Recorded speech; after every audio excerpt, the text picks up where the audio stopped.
So what's up, guys? It's been a while since I've done a video or any kind of update at all. As you can see from the cover photo from this video, we have some parts that came in from, Black Friday or, just holiday time altogether. We were just waiting for some deals and we got a few. So let's go over and see exactly what we ended up getting here. So I ordered the most aggressive truck cam that they sold for an NA. The wife said she wanted all the cam noise possible, so that's what we got.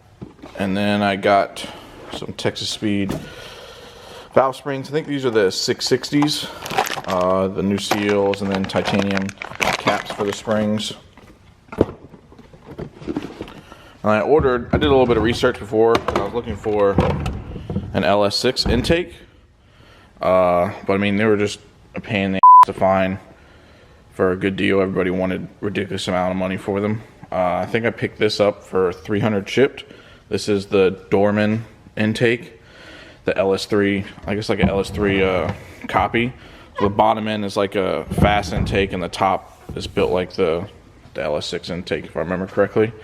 But either way, I saw a bunch of videos doing back-to-back comparisons with them, and this one made maybe 100 horsepower, 1 horsepower lower than the LS6 intake or the fast intake. So that's why I ended up getting, because it was cheap and it's going to work. So we also have over here the Holley Terminator set up here. I ended up buying the whole thing, the Max, which comes with the 4L80E setup as well, to be able to control it through the ECU.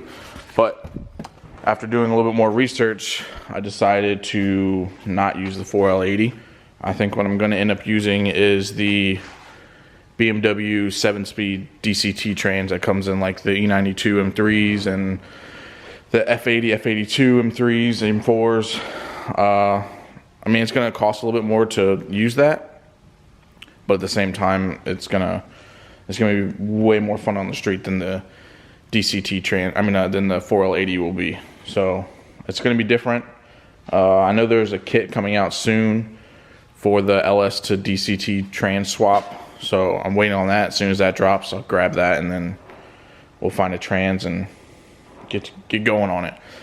But the car, we haven't really touched it all, as you can see. It's just sitting under a bunch of insulation crap. We've just been getting parts together for it. And in the meantime, as it gets colder, we've been insulating the garage because it's cold in here in the winter. We're pretty close to being done. Got, I don't know, a quarter of the garage left to do, and then it'll be fully insulated, and then hopefully it'll be warm. That's the plan, at least. But that's where we are with that. My car, I haven't really touched it all.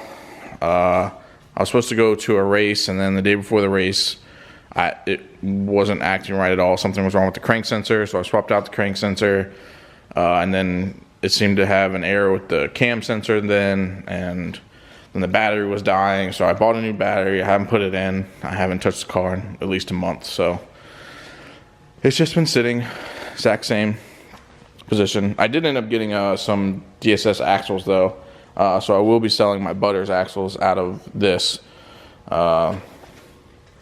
I mean, I picked them up for like a really good deal, so I grabbed them. And there's some LS parts here, coil packs, truck manifolds. I'm going to try and, once I actually get the motor in there, to see if we can make the truck manifolds work. Snake it around in there. I'm not sure yet. I think ultimately we're end up just having to buy a set of 1 7/8 from, I think Siki makes them.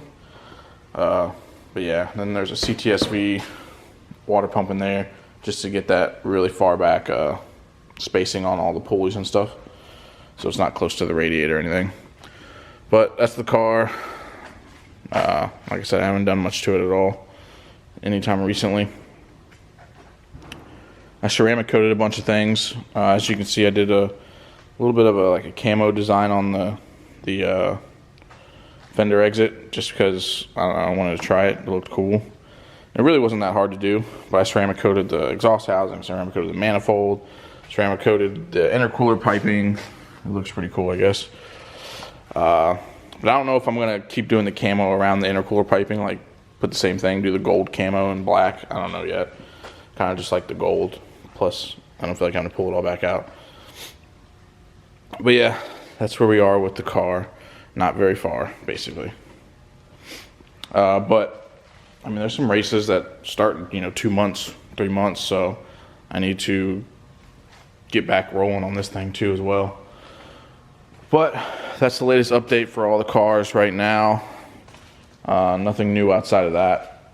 Just been insulating the garage, man. It really sucks because you have to take each panel and cut it and then hang it, and then sometimes some of the panels need 2 cuts, like the higher ones, because each board is 8 foot tall and the ceiling is 14 foot tall. So you do the math, you got to cut one board twice. But it's coming along, man. Hopefully it'll be nice and warm in here, and in the summer it'll be nice and cool in here because we're gonna do both. We're gonna get the mini splits. I'm gonna hang one probably up there and then another one on the other side on the other end. And they do heating and cooling at the same time. Be interested to see what the power bill looks like, because this garage has its own meter for whatever reason, but it does.